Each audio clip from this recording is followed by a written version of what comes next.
네, 오늘은 성령 강림 세 번째 주일입니다. 이 시간 주님의 평안과 위로가 이 자리에 오신 교우들 여러분과 또 온라인으로 예배드리고 있는 교우들 가운데 가득 넘치기를 간절히 기도합니다. 목적이 이끄는 삶이란 책을 아실 겁니다. 이 40일간의 제자 양육 교재로도 사용됐던 책인데요. 이 책은 세계 여러 나라의 언어로도 번역이 되었고 성경이 목적이 되는, 그 성경이 목적이 이끄는 그 삶을 살아가는데 도전을 주었던 책입니다. 40일의 훈련을 통하여 내면의 상처, 또 피해의식, 특별히 삶의 죄된 습관들이 변화되는 그런 회복의 은혜를 경험하게 되었습니다. 책의 내용을 간단히 보면 인간은 그리스도를 닮기 위해 창조되었다. 그리고 하나님의 특별한 목적이 있다는 것을 깨달을 때 변화가 된다는 거죠. 이 땅에 교회가 세워진 목적이 다 있고요. 예배 드리는 목적이 있고 주 안에서 우리가 교제하는 목적이 분명해질 때 연약한 인간이 이 하나님께 새 힘을 얻게 되는 것입니다. 오늘 본문을 보면 예수께서 하늘로 올라가실 때가 가까워지자 예루살렘으로 올라가기로 마음에 굳게 결심하시고 라고 기록되어 있습니다. 여러분, 예수께서 공생애 동안에 늘 기도하며 굳게 결심했던 것이 무엇이었을까요? 예루살렘 길은요, 십자가로 향한 하나님의 계획이었습니다. 그리고 하나님의 뜻이었습니다. 그런데 그 길은 순환과 고난의 길이었어요. 예수님은 내 뜻이 아니라 원하건대 이 잔을 내게서 멀리 해주기를 원하건대 내 뜻이 아니라 아버지의 뜻대로 되기를 간절히 기도하셨습니다. 이어지는 구절을 보면 예수님은 예루살렘으로 가시는 길에 사마리아 한 마을에 도착을 하셨습니다. 예수께서 숙소를 구하기 위해서 일행 중에 이 심부름꾼 몇 사람을 이 사마리아 지역으로 보냈어요. 우리가 이 사마리아 팔레스타인 지역을 우리가 알게 되면 이 요단강 동편이나 이 서편으로 우회해서 가면 예루살렘과 이 사마리아 지역에서 더 긴 시간이 걸리기 때문에 직진한 이 사마리아라는 지역을 통과해서 예루살렘으로 가려고 했습니다. 그런데 사마리아 사람들이 예수와 그 일행들을 배척합니다. 이 말을 듣고 예수님의 제자였던 야고보와 요한이 분노해서 말합니다. 선생님, 저희가 하늘에서 불벼락을 내리게 해서 그들을 태워버릴까요? 얼마나 무서운 말입니까? 그런데 이 말씀은요, 이 제자들이 구약의 엘리야가 바알 선지자 또 아세라 선지자와 싸울 때, 대결할 때 하나님의 선지자였던 엘리야가 하늘에서 불을 내리게 한 것을 이 제자들이 떠올리면서 오늘 우리를 배척하는 사마리아 사람들을 동일한 방식으로 심판하자라는 요청을 예수님께 드린 거예요. 킹제임스 성경은 좀 더 자세히 보여주고 있는데 한번 보시겠습니까? 이에 그분의 제자들인 야고보와 요한이 이것을 목격하자 그들이 말씀드리기를 주여 당신께서는 우리가 하늘로부터 불이 내려오도록 명령하여 바로 엘리야가 한 것처럼 저들을 소멸시키기를 원하시나이까 하였더라. 여러분이 유대인 역사를 기록했던 요세푸스의 기록을 보면요, 유대인들은 사마리아 사람들을 이 종교적 혼합주의자로 여겼기 때문에 그들을 경멸했어요. 당연히 이로 인해 사마리아 사람들은 예루살렘 성전에 올라가서 예배드릴 수가 없었습니다. 그래서 이들은 자신의 사마리아 지역에 있던 그리심산이라는 곳에서 독자적으로 성전을 세워놓고 예배를 드렸습니다. 예루살렘으로 갈 수가 없었기 때문에 그랬습니다. 이러한 관계 속에서 사마리아 사람들 내면에는요, 피해의식도 있었을 것이고 또 분노가 깊이 뿌리박혀 있었을 것이고 유대인들을 싫어했다라고 이 요세푸스의 기록이 되어 있어요. 여러분, 일부 극단적인 사마리아 사람들은 이런 마음을 가지고 사마리아 지역을 통과했던 이 유대인 순례자들을 위협하기도 하고 살해하기도 했다고 전해집니다. 당연히 이런 적대적인 분위기 속에서 이런 일들은 당연한 것이죠. 그런데 오늘 예수님께서는 오늘 예수님은 제자였던 야고보와 요한의 이 극단적인 요청을 들으셨지만 동의하지 않으십니다. 그리고 말씀을 보면 오히려 그들을 꾸짖으세요. 55절 56절을 계속 보시겠습니다. 그러나 그분께서 돌이키시어 그들을 꾸짖으셨고 이같이 말씀하셨더라. 너희는 어떤 불의의 영이 너에게 있는지 모르는도다. 어떤 영일까요? 미워하고 시기하고 심판하자는 요청을 드리려고 하는 건 영이 들어간 거죠. 이는 인자가 사람들의 생명을 멸하러 온 것이 아니라 오직 그들을 구원하러 왔기 때문이라. 그런즉 그들이 또 다른 촌낙으로 갔더라. 여러분, 우리 예수님이 세상에 오신 목적을 요한은 이렇게 기록하고 있습니다. 요한복음 3장 17절인데요. 하나님이 그 아들을 세상에 보내신 것은 세상을 심판하려 하심이 아니요 그로 말미암아 세상이 구원을 받게 하려 하심이라. 우리 모두는 다 구원받은 하나님의 자녀들이에요. 그래서 우리는 심판이 면제되었습니다. 우리 주님께서 사랑과 인내의 길을 선택하시며 하나님의 뜻을 분명히 보이셨고 우리는 그 뜻을 믿고 걸어가고 있어요.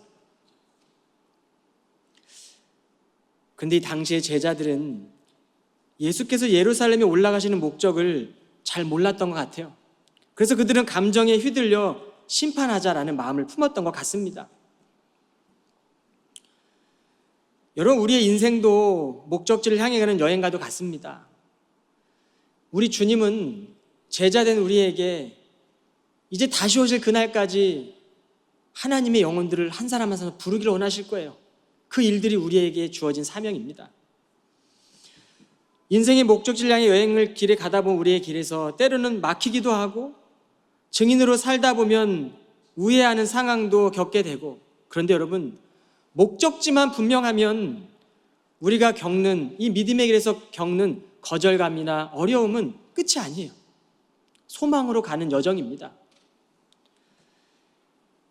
여러분, 예루살렘 행은 예수께서 사람을 죽이러 가는 것이 아니라 주님께서 십자가를 지시고 대신 죽으심으로 사람을 구원하는 길이었습니다. 하나님이 지으신 세상을 창조의 목적대로 죄로부터 타락했던 이 모든 인류를 다시 회복하는, 다시 재창조시키는 길이었어요. 그게 바로 십자가의 길이었습니다. 그러므로 예수님 우리에게 섬김과 낮아짐을 통해서 그 길을 이루셨어요. 우리는 다 그 길을 따라가는 사람들입니다. 여러분, 야고보와 요한의 요청이나 오늘 이 예수님과 일행들을 배척했던 사마리아의 마음도 우리 안에 존재하고 있는 것 같습니다. 때때로 믿음 생활하며 숨막히는 광야에 홀로 있을 때도 있고 답답하고 낙심되는 순간들이 찾아오기도 해요. 그런 일들이 우리를 고통 속에 머물게도 하고 아프게도 합니다. 그런데 여러분, 하나님의 제자들은 나를 살리시려는 그 하나님의 계획을 깨달았고 그 길을 걸어가는 사람들입니다. 그러므로 우리는 하나님의 뜻이 이 땅에 이루어지게 해달라고 우리의 삶을 통해 진심을 다해 기도해야 되는 것이죠. 우리의 인간적인 감정은 하나님의 뜻 앞에서 종종 부딪히기도 하고 우리의 인간적인 본성이 하나님의 뜻과 갈등을 일으키기도 하는 것 같습니다. 그런데 여러분, 이 영적 싸움에서 내가 죽어야 하나님의 영광이 드러나요. 내가 죽어야 하나님이 승리하게 되는 것입니다. 그런데 여러분, 우리 힘으로 할 수가 없어요. 그래서 우리는 이 성령 강림절기를 보내며 성령께서 이 일들을 도와달라고 주님 앞에 엎드리며 기도하는 겁니다.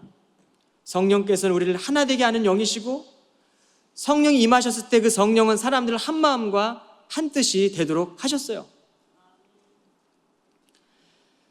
많은 사람들은 이 구원을 이루어가는 과정, 이 성화가 되어가는 과정에서 거룩함에 대한 중요성을 가볍게 생각합니다. 그리고 대부분의 사람들은 그냥 목적지만 향해서 달려가는 것 같습니다. 그런데 이 과정이 너무 중요하잖아요. 세상도 과정보다는 결과에 치중하는 것 같습니다. 성공해야 되고 더 높은 자리에 올라가야 되고 결과가 좋아야 되잖아요. 그런데 성경은요, 너희가 거룩함이 없이는 주를 보지 못한다라고 말씀하세요.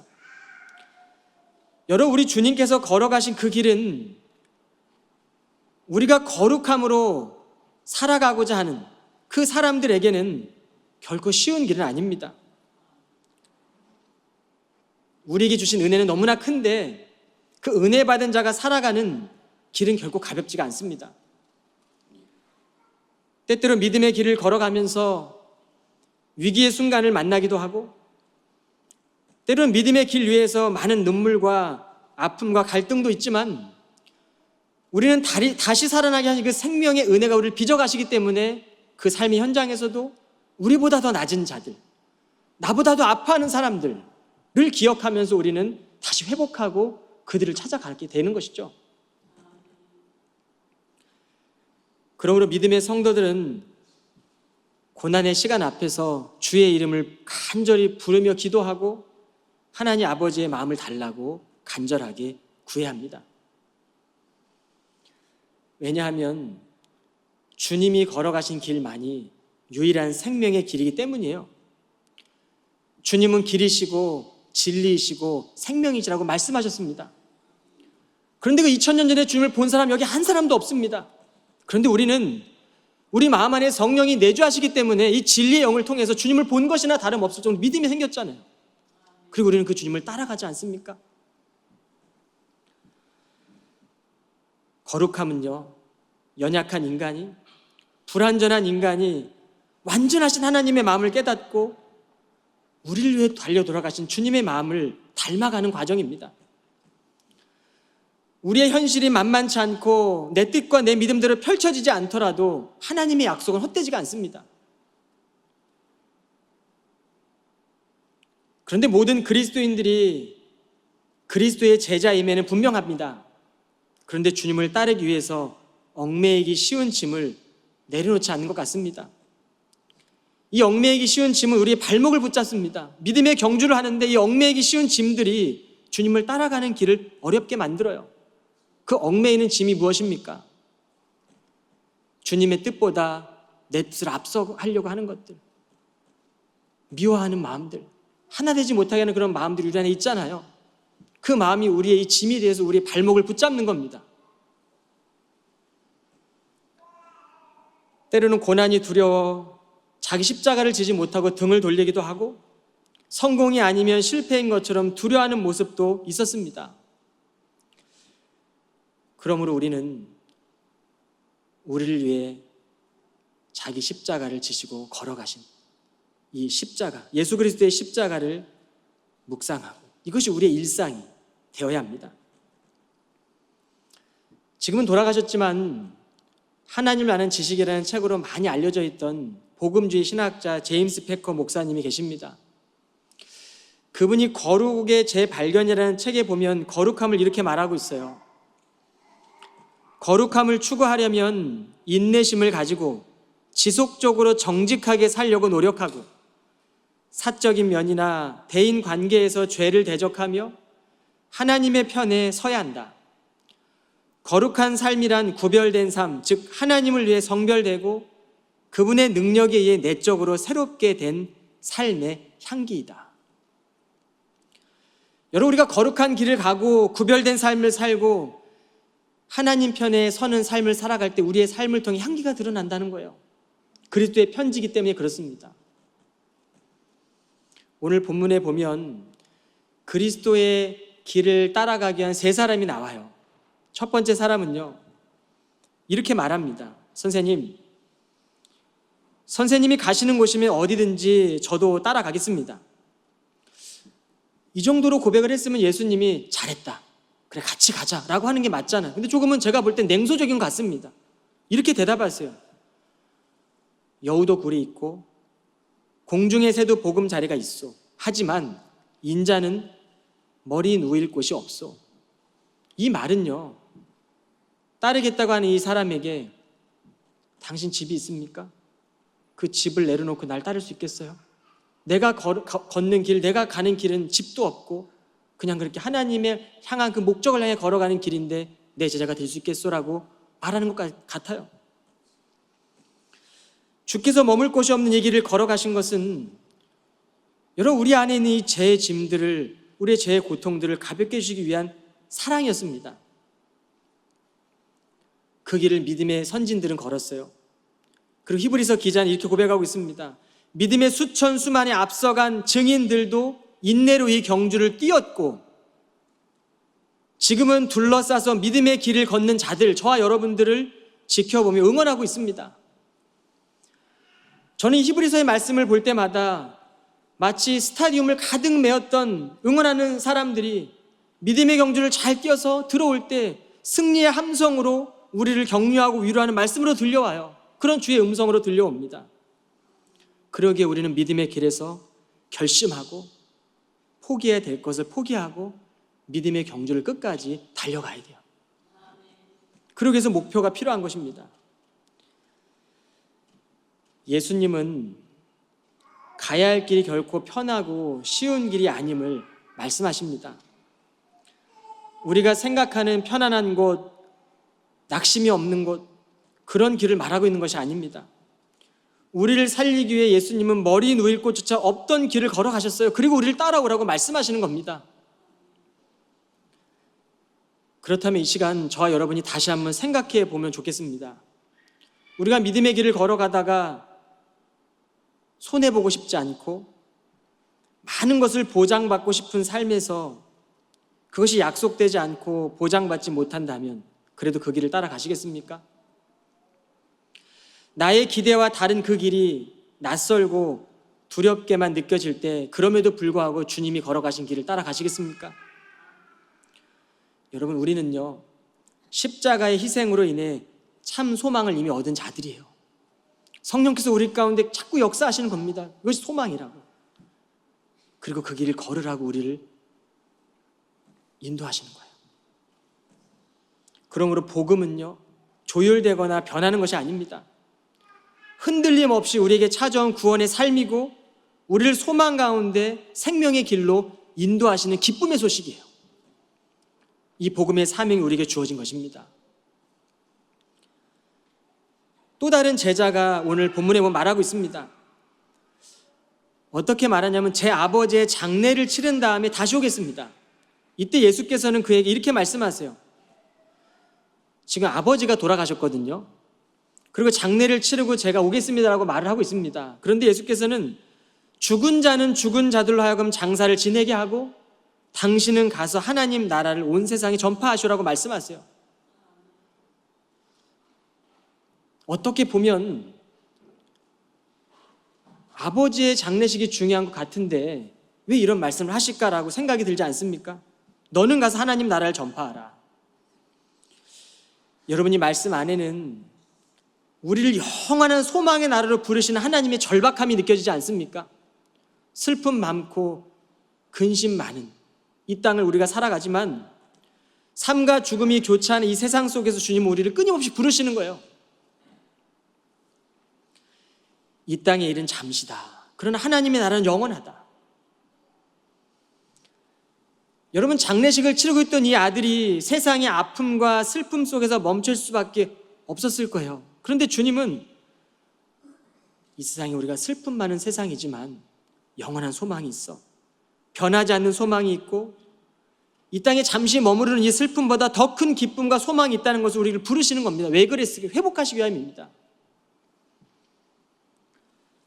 사랑하는 사람을 떠나보내는 슬픔 앞에서도 이 하늘 소망을 구하는 것은 주님의 영원한 약속을 믿기 때문입니다. 또 다른 제자의 말 한번 들어보십시오. 세 번째 사람은요, 주님, 저는 주님을 따르겠습니다. 하지만 먼저 집안 사람들과 작별 인사를 하고 오겠습니다. 그러자 예수께서 그에게 말씀하셨다. 누구든지 손에 쟁기를 잡고 뒤를 돌아보는 사람은 하나님 나라에 적합하지 않소. 여러분, 이 말씀은요, 제자도의 길을 걸으면서 우리에게 결단을 요구하시는 주님의 말씀이에요. 우리는 하나님의 부르심 앞에 어떻게 반응하며 살고 계십니까? 주님의 길을 따라가는 길에는 방해 요소가 있습니다. 아니, 많습니다. 여러분, 예수님은 태초부터 계셨던 하나님께서 약속하셨던 메시아예요. 그리고 구약의 예언자들은 그 메시아를 예언하고 기다렸습니다. 그리고 주님이 메시아로 이 땅에 오셨어요. 그런데 여러분, 주님이 오셨음에도 불구하고 세상에 오신 그 주님을 사람들이 알아보지 못하는 겁니다. 수많은 이유가 있었습니다. 주님의 표적을 봤던 사람들은 메시아로 오신 하나님의 뜻보다는 기적을 집중했고, 예수님의 제자들마저 예루살렘에 입성해서 정치적인 승리를 가져올 분으로 굳게 믿고 있었어요. 유대인들도, 구약성에 능통했던 유대인들도 예수님이 메시아인 줄 몰랐습니다. 태초부터 계셨던 그 주님이 말씀에서 오셨는데, 요한복음 1장에 말씀하시잖아요. 요한이 말씀이 육신에서 오신 그분이 진리라고 말씀하시는데 유대인들은 모르는 거예요. 여러분, 예수님이 공생애 동안 제자들이 끊임없이 하나님의 나라를 비유로 설명해 주셨는데 제자들은 자신의 뜻으로만 해석했던 것 같습니다. 그렇다면 이제 우리도 돌아봐야 될 것입니다. 예수님을 따라가는 그 길에 우리는 현실적으로 돌아보아야 할 것도 많고 챙겨야 할 것도 많고 안 되는 이유도 가득합니다. 모든 것을 내어줄 수 있을까에 대한 질문에 모든 것을 드리지 못할 것을 알기에 여전히 손에 쥐고 그것을 내려놓지 못하는 것이 우리의 모습이에요. 뒤를 돌아보는 내 삶의 안전지대 안에만 서 있으려고 하는 마음에 갈망이 있는 것 같습니다. 믿는다고 해서 성공을 포기하고 명예도 구하지 말라는 것은 아닙니다. 자녀를 잘 키워내고자 함도 다 내려놓고 현실을 포기하라는 그런 말이 아니에요. 우리의 삶 속에 하나님을 우선순위로 삼아라. 하나님의 말씀을 우리가 선택하고 그 말씀을 묵상하며 우리가 그 말씀을 따라간다는 거예요. 따라가다 보면 때때로 안전지대를 벗어날 때도 있어요. 그러나 그때도 결단하는 겁니다. 왜? 우리의 길을 인도하신 하나님 말씀을 믿기 때문에 그렇습니다. 그런데 이것이 우리의 노력이나 의지나 힘으로는 불가능한 걸 우리는 너무나 잘 알고 있습니다.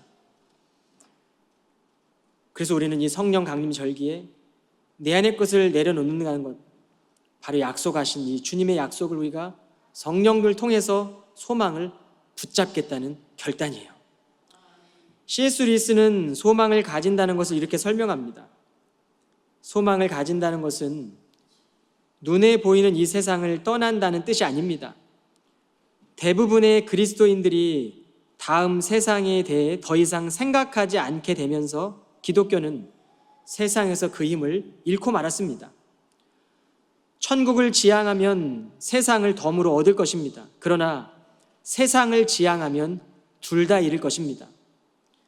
건강은 그 축복이지만 건강을 직접적이고 주된 목표로 삼는 순간부터 여러분은 노상 어디가 병들지는 않아나 노심초사하며 까다롭게 살피는 사람이 되어버립니다. 우리가 받은 교육은 이 세상의 마음을 붙들어 놓는 것들이었습니다. 진정으로 자기 마음을 들여다볼 줄 안다면 자신이 이 세상에서 얻을 수 없는 무언가를 바란다는 사실, 그것도 간절히 바란다는 사실을 알 수 있습니다. 이것이 순전한 기독교라는 책에서 기록하고 있는 이 C.S. 루이스의 소망에 대한 정의입니다. 뒤를 돌아보지 않는 결단은요, 실패와 낙심의 그림자에 갇히는 것이 아니에요. 용서하라는 것은 스스로 누군가를 용서하지 못해서 갇히고 있는 감옥에서 나오라는 것 아닐까요? 사랑하라는 것은 사랑하지 못해 갇혀있는 내 마음을 풀고 하나님의 나라를 경험하라는 건 아닐까요? 여러분, 우리는 하나님 나라를 바라보며 믿음으로 담대하게 걸어갑시다. 성공을 통해서만 인생의 길을 찾아가려고 한다면 실패 속에서는 하나님의 뜻을 발견하기 어렵겠지만 하나님은 어떠한 상황 속에서도 우리를 부르고 계세요. 내가 너희를 고아처럼 버려두지 않을 것이다. 우리가 겪는 현실 속에서 그 뜨거운 눈물과 기다림이 결코 헛되지 않을 것이다 라고 말씀하십니다.